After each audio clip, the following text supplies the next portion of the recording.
Украина президенті Владимир Зеленский Венгрия премьер-министрі Виктор Орбанды сынап, Киевтің Еуропалық одаққа қосылу талпынысын бөгеп, Ресей президенті Владимир Путинге нақты қолдау көрсетіп отырғанын айтты.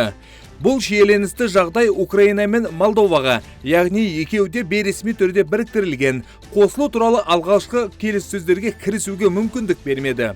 Бұл өз кезегінде қатты наразылық пен көңілсіздікті туғызды. Ми розуміємо, на що вони здатні і що вони можуть зробити. Менің ойымша, Виктор Орбанға ештеңе ұсынуым қажет емес. Керісінше, Виктор Орбан Ресейден бүкіл Еуропаны қорғап жатқан Украинаға қолдау көрсету керек.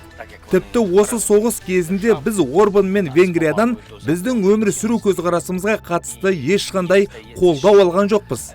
Бізге Виктор Орбанның Ресейді қолдауы әрине ұнамайды. Өйткені Украинаның Еуропалық одаққа мүшелігін бөгету, бұл Владимир Путинге нақты қолдау болып табылады. Ол Орбан мен Венгрия тарапынан көрсетіліп отыр. Бұл менің жеке пікірім екенін ескеріңіз. Будь-які несилові інтелектуальні відповіді – це не про закон. Венгрияның тыйым салу туралы ақпарат ресми түрде өткен жылдың шілдесінде белгілі болды. Сол кезде Будапешт Еуропалық одақ кеңесінің ротациялық төрағалығын қабылдады. Бұл басқа мүше мемлекеттерді әрине ашуландырды. Өйткені олар Украинаның Евроодаққа қосылуын Киев үшін болашақ қауіпсіздіктің кепілі ретінде қарастырады. Ал бұл мәселе бір ауыздан шешім қабылдауды талап етеді. Мәселе биыл ұшығып кетті, себебі Виктор Орбан ұлттық консультациялар өткізді. Онда венгр азаматтарының Украина өтініші туралы пікірі сұралды. Қатысқандардың 95%, яғни 2 миллионнан астам адам Украинаның Евроодаққа мүшелігіне қарсы болды.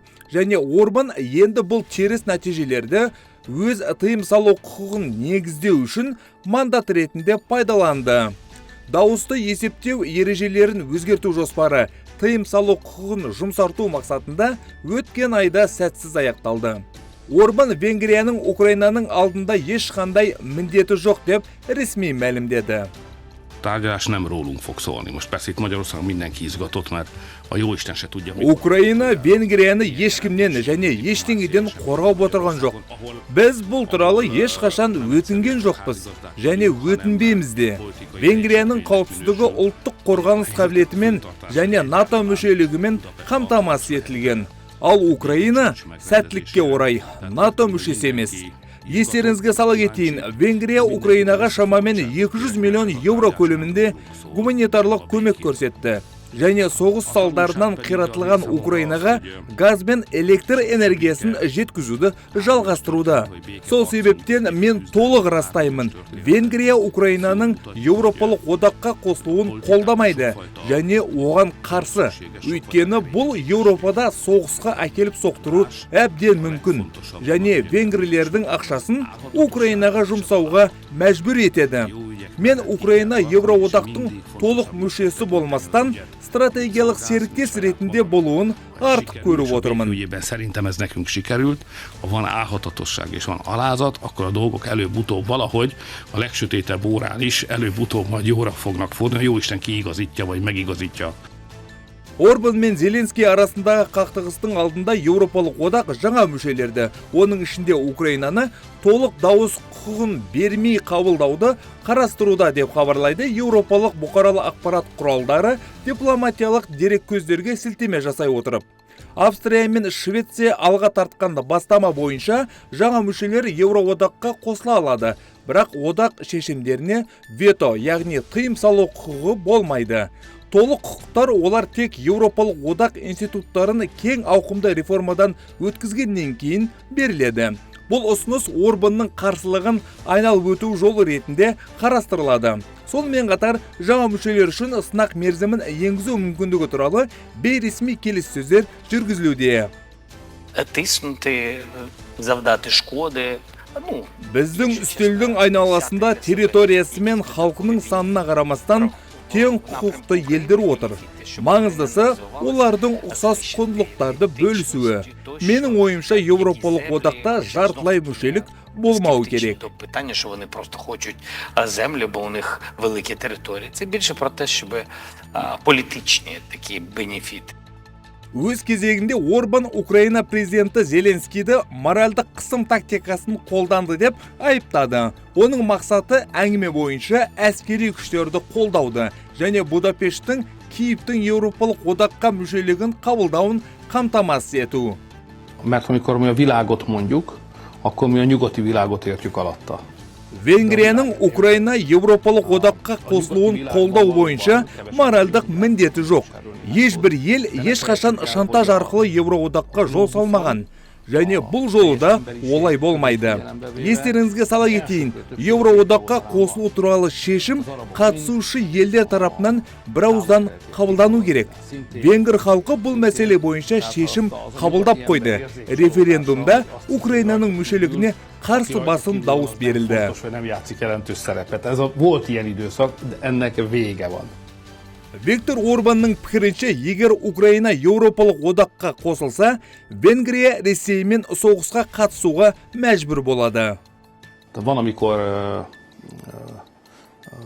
numerálni kell, van, amikor meg ponderálni. Украинаның тағдыры осындай. Олар Ресеймен көрші тұрады және үнемі орыс армиясымен соғысып келеді. Біз оны өзгерте алмаймыз. Дегенмен, егер біз украиндармен федеративтік құрылымға қосылсақ, онда біз де орыстармен соғысқа араласамыз. Әр халықтың өз таңдау жасау құқығы бар. Көршісімен әскери қақтығыста тұрған басқа халықпен одақта болғысы келе ме, жоқ па? Сондықтан венгрлерді Еуроодақтың қалған 26 елінің пікірі алаңдатпауы тиіс. Маңыздысы венгр мемлекетінің пікірі. Жақында елде өткізілген референдумда халықтың 95% Украинаның Еуроодаққа мүшелігін қолдамады. Және мен бұл пікірмен толық келісемін. Себебі федеративті құрылымда біреумен бірге болсаңыз, оның тағдырын бөлісесіз. Украинаның тағдыры өте ауыр. Біз неге бұл ауыр тағдырды украиндармен бөлісуіміз керек? Будапешт өз ұстанымында тұр. Бұл басқа астаналардан артқан қысымға қарамастан, және бұл кедергіні тек 2026 жылғы сәуірдегі Венгриядағы сайлаудан кейін ғана жоюға болатынын болжауға мүмкіндік береді. Сауалнама деректеріне сәйкес, Орбан оппозиция лидері Петр Мадиярдан артта тұр. Зеленский Орбанмен жеке қарым-қатынасты қалпына келтіруге тырысатын, немесе Венгриядағы сайлаудың нәтижесін күтетіні туралы сұраққа жауап бере отырып, ешкімнің жағына шықпауын мәлімдеді. Менің ойымша, ешкімнің венгр халқының таңдауымен Венгриядағы сайлауға әсер етуге құқығы жоқ. Бұл тек венгрлердің жеке құқығы. Мен бұл іске араласқым келмейді. Мен ерекше мынаны атап өткім келеді. Дипломатия тұлғалардан биік болуы керек. Ал ел басшылары бір-бірін құрметтеуі қажет. Содан кейін Зеленский Орбанға Еуропалық комиссияның бағалауына сүйенуді ұсынды. Комиссия Киевтің алғашқы келіссөздер кезеңінен бастау үшін барлық құқықтық және техникалық критерийлерді орындағанын анықтаған. Біз тірі қалу үшін, өмірімізді сақтап қалу үшін соғысып жатырмыз. Және бізде қосымша алғыс шептер болуын, тіпті қарусыз болғанмен де басқа көршілермен кез келген саяси алғыс шептердің ашылуын қаламаймыз. Бізге Венгрия премьер-министрі қолдау көрсетсе жақсы болар еді. Немесе ең болмағанда біздің Еуроодаққа қабылдануымызды бөгемеуі тиіс. Егер ережелер бар болса және біз оларды орындап жүрсек, бізде Еуроодаққа мүше болып жүрген барлық елдер сияқты құрметке ие болғымыз келеді. Бұл тек бізге қатысты құрмет қана емес. Сонымен бірге Венгрия Еуроодақ мүшесі ретінде оның басшысы тарапынан Еуропалық одақтың ережелері мен нормаларына көрсетілетін құрметте. Сонымен қатар, наурыз айында Венгрия сыртқы істер министрі Петр Сиярту Будапешт Украинаның Еуроодаққа мүшелігі жөніндегі келіссөздерінде прогреске рұқсат бере алады, егер Украина Закарпатиядағы венгр азшылықтарының құқықтарын қалпына келтірсе деп ресми мәлімдеді. Венгрия премьер-министрінің кеңесшісі Балаш Орбан болса, Киевтің Еуропалық одаққа толық интеграциясы бірнеше жылда шамамен 2,5 триллион евроға түседі. Бұл қазіргі Еуроодақтың бюджетінен 12 есе көп деп айтты. Я вважаю, що це найкоротша відстань в діалозі між людьми і Менің ойымша Виктор Орбан әлі де өзінің геосаясатта әртүрлі жағдайларға әсер ету мүмкіндігі бар деп есептейтін тұлға деп санап жүрген ұқсайды.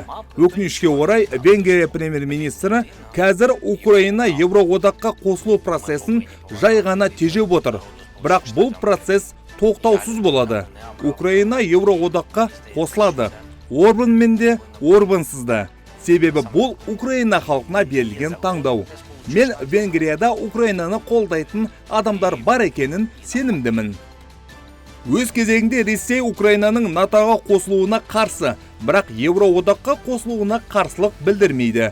Кремльде атап өткеніндей, бұл әскери одақ емес, экономикалық интеграция туралы болып отыр.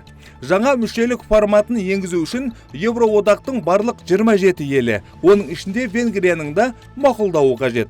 Брюссельде 2030 жылға дейін компромисс табуға үміттеніп отыр. Сол кезде Еуропалық одақ шығысқа кеңею процесін аяқтауды жоспарлап отыр. Мексика президенті Клаудио Шейнбаум елде жыныстық қудалау әрекеттерін қылмыс ретінде тануға шақырды. Бұл мәлімдеме ол өзіне қоғамдық шара кезінде тиісіп әдепсіз әрекет жасаған ер адамға айып таққаннан кейін жасалды. Оқиға Мехикодағы ұлттық сарай маңында болған. Ұялы телефонға түсірілген бейне жазбада Шейнбаумның көшеде жақтастарының алдында сөйлеп тұрған сәті көрінеді. Осы кезде бір ер адам оған жақындап, мойнынан сүймек болып, қолымен денесіне тиіспек болған. Шейнбаум дереу шегініп, ойындамаңыздар деген. Оған көмекке серіктерінің бірі араласқан. Алкогольді мас күйінде болған ер адам сол жерде қамауға алынған. Шейнбаум бұл қадамды барлық мексикалық әйелдердің атынан әділет үшін жасауға міндеттімін деп атап өтті. La segunda es este lamentable episodio que ocurrió caminando de aquí de Palacio Nacional a la SEP. Оқиға мені шошытты. Бұл менің елдегі президент екеніммен байланысты емес. Бірақ егер көшеде жүріп келе жатқан мемлекет басшысымен мұндай жағдай орын алса, онда Мексиканың басқа жас әйелдеріне не болатынын ойлап көріңізші. Сондықтан біз бұл оқиғаны назарсыз қалдыра алмаймыз. Ештеңе болмағандай қарауға болмайды. Мен полицияға арыз беруге шешім қабылдадым. Өйткені мен қарапайым әйел ретінде жыныстық қудалауға тап болдым. Өкінішке қарай, бұл біздің елдегі басқа әйелдерге де жиі кездесетін жағдай. Мексиканың барлық штаттарында жыныстық қудалау қылмыс болып саналмаса да, Мехико қаласында бұл қылмыс болып табылады. Егер мен оны қылмыс ретінде тіркемесем, онда барлық мексикалық әйелдердің жағдайы қандай болмақ?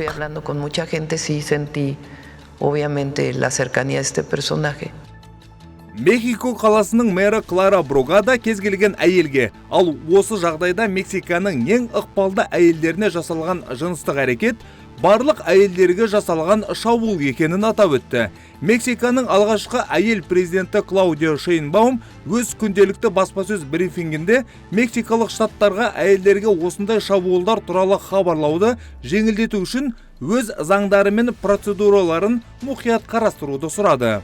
Мексикалықтар қатты әрі анық жоқ дегенді естуі тиіс. Әйелдердің жеке кеңістігі бұзылмауы керек, деді Шейнбаум. Ол өз сөзінде мектепке барар кезде қоғамдық көлікте пайдаланған 12 жасында да осындай әрекеттерге тап болғанын айтты. Әйел құқықтарын қорғаушы ұйымдар мен феминистік пікір сайысшылар бұл оқиғаның мексикалық қоғамдағы орныққан мачизм деңгейін көрсететін. Онда еркек әйел болса да, тіпті президентке де тиісуге құқылы деп санайтын атап өтті. Фемицид Мексикада маңызды проблема болып табылады. Баға бойынша гендерлік себеппен жасалған кісі өлтірулердің 98%-ы жазасыз қалуда. Шейнбаум бұл мәселені үміткер кезінде шешуге уәде берген еді. Бірақ оның билігі тұсында зорлық-зомбылыққа қатысты айтарлықтай өзгерістер байқалған жоқ. Өзінің саяси тәлімгері және бұрынғы президент Андрес Мануэль Лопес Обрадор сияқты Шейнбаум азаматтармен тікелей байланыс орнатуға тырысады. Ол белсенді араласады, селфи жасауға және қол алысып амандасуға қарсы емес. Оқиғаға байланысты Шейнбаум өзінің қауіпсіздігін күшейтеді немесе адамдармен қарым-қатынасын өзгертеді деген болжамдарды жоққа шығарды.